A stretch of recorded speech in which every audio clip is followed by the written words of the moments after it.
A Russian ship comes what might be a little too close for comfort to a major American military installation, while China impresses and surprises during a muscle flexing in Beijing.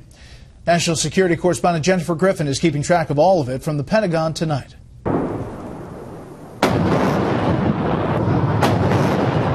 A 70-gun salute in Tiananmen Square to mark the end of the war with Japan, a show of strength ahead of President Xi's visit to the White House later this month as China demonstrates its military prowess 70 years after the end of World War II. 12,000 Chinese soldiers marched through Beijing today.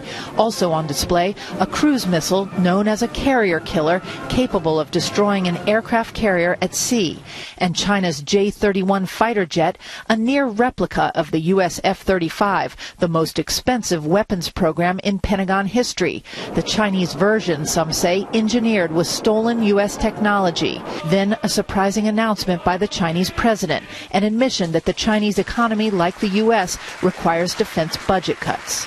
I announced that China will cut its number of troops by 300,000. Russian President Vladimir Putin watched from the stands. Russia and China recently finished rare joint naval exercises in the Sea of Japan. Their navies have been working together now for a couple of years. We got to remember, going back to 2013 and the crisis in the Syrian civil war, Chinese and Russian vessels sortied together in the eastern Mediterranean as a warning to the United States and NATO. Meanwhile, off the coast of the U.S. state of Georgia, a Russian spy ship capable of cutting cables and tapping into other underwater sensors passed within 300 miles of the U.S. ballistic missile submarine base at Kings Bay, home to the U.S. Navy's Ohio-class fleet, whose boomers are capable of firing multiple warheads that can strike up to 240 cities at once. Furthermore, those 5 Chinese warships that were seen in the Bering Sea while President Obama was visiting Alaska, they have since reversed course, we're told by Pentagon officials. Brett. And Jen, what about these new attacks by ISIS using chemical weapons?